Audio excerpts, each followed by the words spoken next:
The men's soccer team played in the Big East Tourney, the volleyball team is in the middle of conference play, and both basketball teams are kicking off. All of that and more, this is Hall Talk.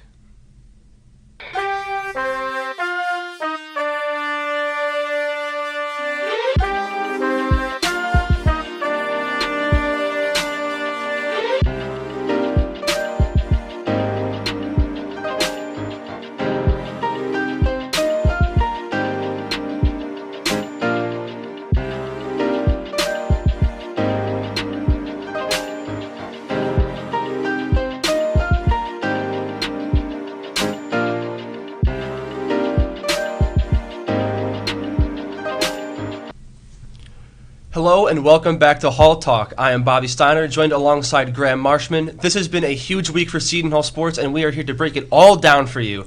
Starting off with the men's soccer team. Last night they played in the Big East Conference semifinals. They lost to Creighton 6-0, a heartbreaking loss. So Graham, what's your reaction to that loss last night? I'm so saddened for these guys out there. They put their hearts in this season. They have really worked as hard as they possibly could to get to that second seed in the conference this year and to get to this playoff spot in the semifinals. And to go out there and lose 6-0, I think is super undeserving for these guys. For the amount of work they put in, I'm just really heartbroken for them, honestly. Definitely. I agree with you. Such a heartbreaking loss. Such a phenomenal season as well, as you were saying.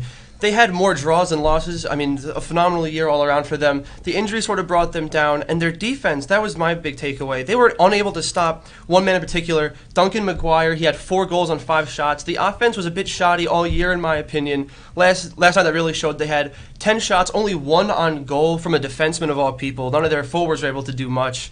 But it's just overall, they were just outmatched, I feel, by this Creighton team. Yeah, definitely. And what you said with the injuries especially, they lost a lot of veteran leadership. Like I said, the last Hall Talk episode, I was very saddened to see a lot of those guys go down because a lot of them, it was a junior and senior years, and those are big years in the player's career. So to see them go down and lose that veteran leadership, I think really affected this team. And defensively, it really hurt them because going into these later playoff runs, defense is what's going to win you games, and you can't go out there and lose 6-0 to Creighton, especially in a semifinal. Exactly. But to sort of zoom out on the season as a whole, did they defy your expectations? How do you think they did compared to what you thought going in? Going into the season, I thought they were going to be really good. Winning against that Oregon State team early in the season, that ranked Oregon State team, really set the bar high, but then injuries devastated this team.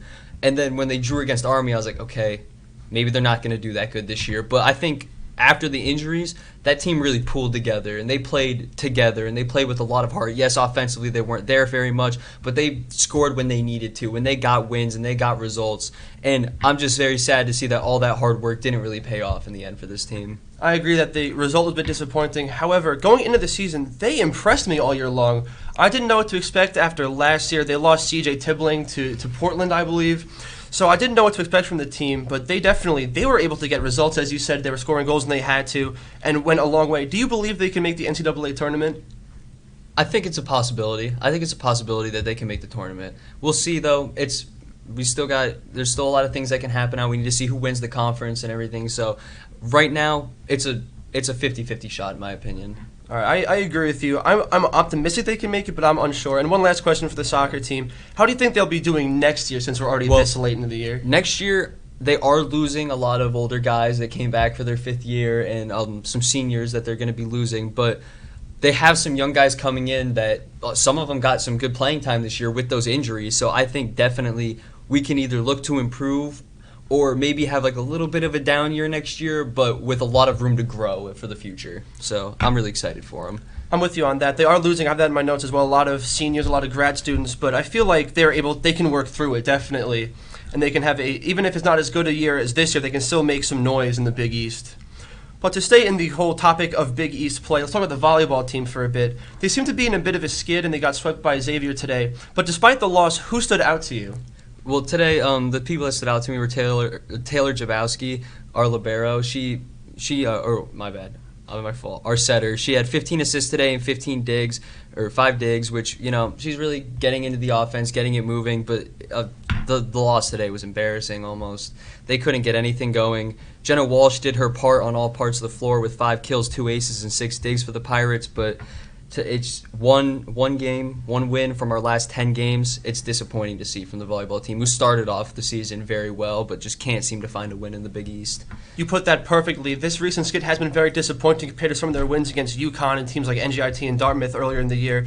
One player I want to highlight, Julia Wilkins, even though Per Lucas and Jenna Walsh are the main spark of the Seton Hall offense, Wilkins got a season-high 7 kills, which led the team. I had Jen Kubowski in my notes, but Jennifer Giron had 14 digs. She played well despite the loss. On the whole, Seton Hall just was outmatched once again. I said they were outmatched for soccer, but for volleyball as well. Xavier led in points, kills, aces, blocks, assists, and digs. Seton Hall had 0 blocks today. I mean, if you want to win volleyball games, you have to at least have some better defense. So to go along with that, after this loss, what should they improve before they play a 14-0 in Big East play Creighton team? They're going to have to improve on a lot so far. We couldn't seem to get our offense going. Only 7 kills from our top kill. Now, great game. That's a season high for her, I believe, in kills. So great game for her, but still, we need to get the offense going more. They can't be losing. They can't only have 7 kills, and they need a better net presence. 0 blocks in a collegiate volleyball game, you're not going to win. You're never going to win with 0 blocks in a college volleyball game.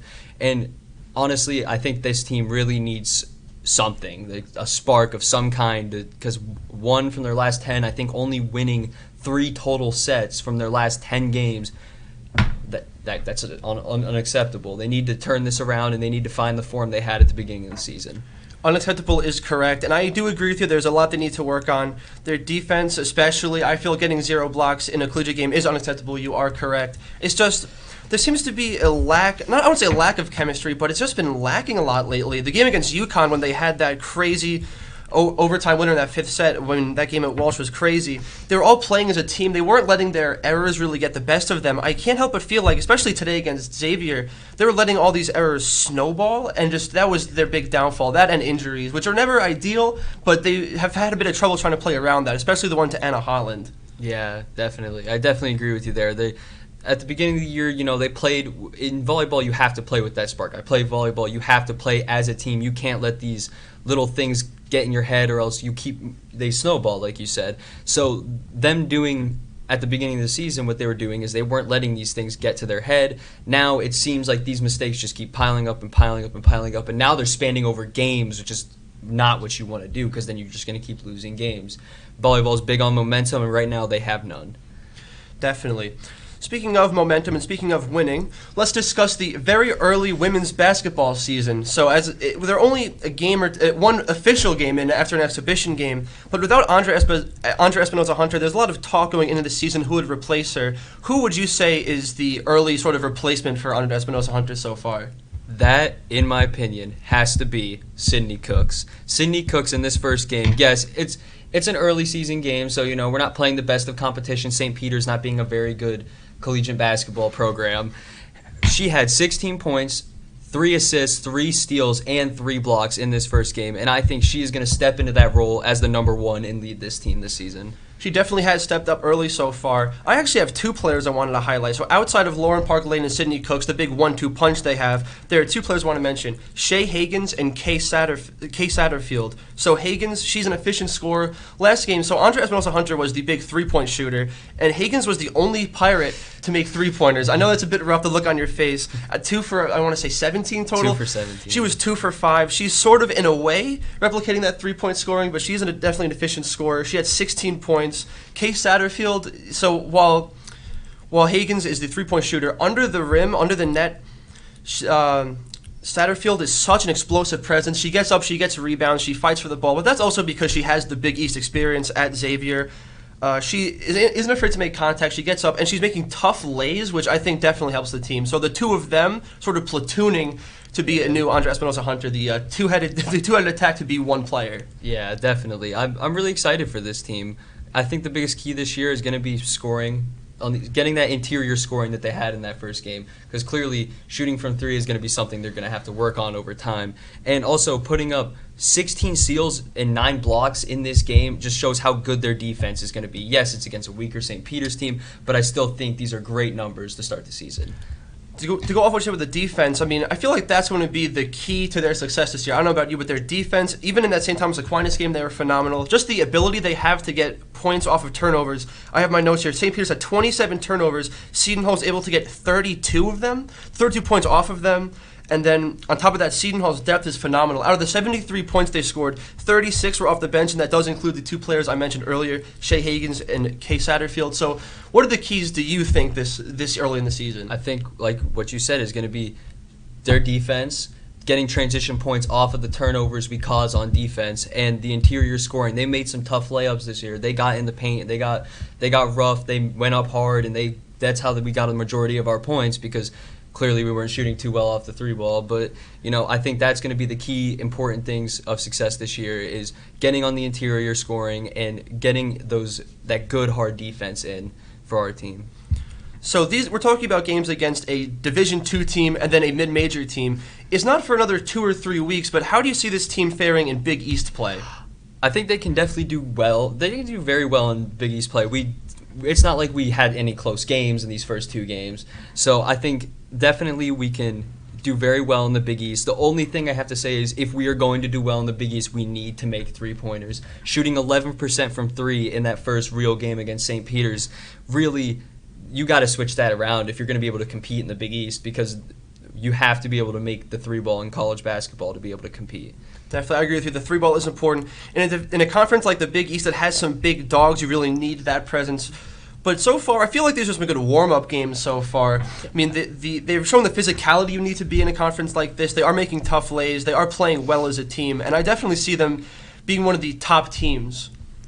So now, moving away from women's basketball, let's get into men's basketball. There are lots of narratives. The Shaheen Holloway era is off to a great start, 1-0, undefeated. So what is your knee-jerk reactions to that game the other night? Well, I'm a freshman, as you guys know, so I went to that game, first game in the student section for this new start of the Seton Hall era with the new head coach and everything, and man, I had a blast. It was amazing being just a part of the student section and everything, and seeing that team go out there and play the way they did. Yes, they got off to a slow start, wasn't very good at all, but once they got into the game, they got their rhythm against this lackluster Monmouth team, if we're being completely honest. They showed how much better they were than them, and they really got out there, they got hard, they got scrappy, they really went out there to play as hard as they could, which I think I really like from this head coach.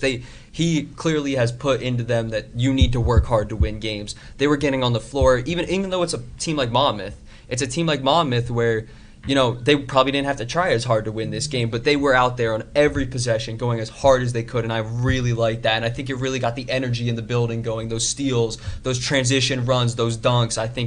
I really like it. It's a really good look for this team. Well, I'm glad to hear you had fun in your first game at Seton Hall. I mean, you're definitely correct. Those first 8 to 10 minutes in that first half, they did play very rough, but they really picked up their three-point defense. I wanted to mention. The first half, they held Monmouth to 0 three-point shooters on 11 attempts, only 2 for 20 overall. 3 different Pirates had steals as well. They're really getting in there. They're getting scrappy, as you said. And these players definitely aren't afraid of contact. I mean, Alamir Dawes, I was seeing getting to double digits the way he did by drawing the contact, getting fouls. I mean, overall, free throw shooting was a bit rough, but with the way they were playing, they didn't really need to. And I did see their three-point shooting seemed to improve from last year. One of the big questions I had in the offseason was who's going to replace all this scoring and who's going to be making these big shots. But in the second half alone, they had a 41.7% three-point shooting percentage. That was phenomenal, I felt, a great improvement. But despite all this, what do you think was one of the weaknesses of the team? What should they improve on going into the rest of the season? I think there were some hasty passes a little bit, like pushing the ball in offense. They were really good at pushing it and getting into the other teams have, but then sometimes that first pass was a little too jerky, too a little knee-jerk pass to the corner where the player in the corner is not ready for it and it goes out of bounds, or it's just they pass into a steal. So just little things like that, it's the first game jitters. That only really happened in the first 8 to 10 minutes, like you said. So I think we need to probably start games faster. We need to get into the game. We can't be doing an 8-minute stretch where we're not scoring against a team like UConn and a team like Villanova and Xavier. So I think we just get rid of that little shakiness at the start of the games, which will come with time. We'll definitely be ready for the Big East. Yeah, those first 8 to 10 minutes, one of the big things I saw was early on, a lot of early foul trouble. The first 10 or so minutes, Monmouth really seemed to have their scoring output be dominated by making free throws. Seton Hall when making free throws. They had a bit of a weaker game, I felt. That was their biggest weakness, only 59%. I mean, there is plenty of season left, but against a team like Monmouth, it's not really what you want. It's not the best look. But overall, I mean, Tay Davis, he was a big foul trouble guy early on, but he really redeemed himself. That second half, he had 11 points, 8 rebounds, I believe. He almost had a double-double in one half as a freshman. The way that he was able to play with this team, it was very impressive. And to sort of segue into going past that, who is one player or several players even that you're looking forward to watching here on out? Well, you already mentioned Tate Davis. I'm very excited to watch him. But there are 3 guys I think that really impressed me in this first game. That's Tyrese Samuel, the big man who's going to be running the paint for the Pirates. You know, he's in there. He was getting rebounds. He was getting anything he wanted on the interior. Alamir Dawes, the sharpshooting transfer from Clemson, getting in there, making his three-pointers. It looked easy for him. He looked like he was not struggling whatsoever to get his rhythm going. And then Trey Jackson, the do-it-all tall wingman, who just got out there and he was doing everything. He was making shots, he was making threes, and he had that monster dunk at the student section end. Oh, it was amazing. I love it. Those are the 3 guys I think that are really going to stand out for me on this team. You do bring up some good points. That dunk was electric. Just hearing the student section at the Rock that night going crazy, it was so much fun to watch. I want to go back to Tay Davis for a second. I'm a huge Tay Davis guy. That's my big agenda I'm pushing. Him and Kadari are 2 of my favorite players right now. Well, Kadari, I was expecting a little bit more, I think, from Kadari this last game because last season he had a very good season, and I thought a lot of people were thinking this was going to be his breakout year. He was really going to step into that number 1 role almost as the guy, and maybe it's just a slow start for him, but I think he definitely has the potential showing from last season that he can step into that number 1 role, and maybe he just needs to work into it a little bit. But I'm definitely excited for Kadari, but Tate Davis, he was the one who showed up in that game, and I'm very excited for him too as a freshman. Yeah, just the way that Tate, the chemistry he had with everybody, I feel like a turning point in that first half was when they had him and his brother Dre at the same time, just the family connection, just the whole team playing as a big cohesive unit I really liked. He was a generous passer towards the end. Even when they brought out the walk-ons, I saw he was sharing the ball with them when he very easily could have gone up himself.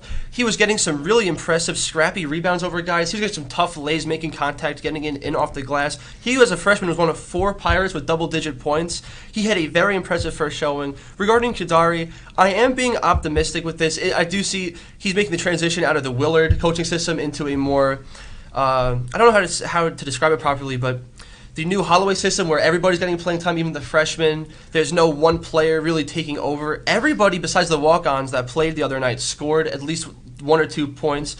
It'll be interesting to see how we can sort of transition into that new coaching system, but I do see the potential there. I see him stepping up big time. Yeah. Well, with this new system, it really seems like they work the ball around a lot. They really look to find the open guy and find the best shot possible for that possession, because when it seems like they rush it, they don't make their shots. So I think what he's trying to do here is trying to get everyone involved in the scoring, because this way it makes our team almost unguardable, because you don't know who's going to put up 10 points in a night. You don't know who's going to put up 15 points in a night. And that's the best thing you can want from a basketball team, where everyone can consistently score 10 or 15 points in any given day. That way we're not just shriveled down to just one player who teams can then focus on their defensive schemes. When it comes to Big East play, that's going to be super important for us. I'm with you on that. Seton Hall's depth is going to be killer. I mean, I feel like last season, once Bryce Aiken went down with injury, I feel like they were relying too much on Jared Rhoden, and teams could sort of play into that, especially against TCU in March Madness. I feel like they had our whole scheme locked down with that. But with the depth and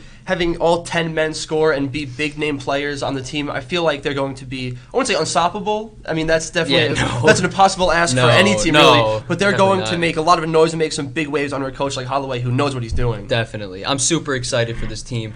They're a little older and a little younger, so it's really hard to gauge this team or like where their future is, but I think this season they can be very exciting, especially with the new coach coming in. And this is his first year, his year to show what he's got as a head coach at a top conference like the Big East. So he's got a lot to prove. This team's got a lot to prove, and I want them to prove it.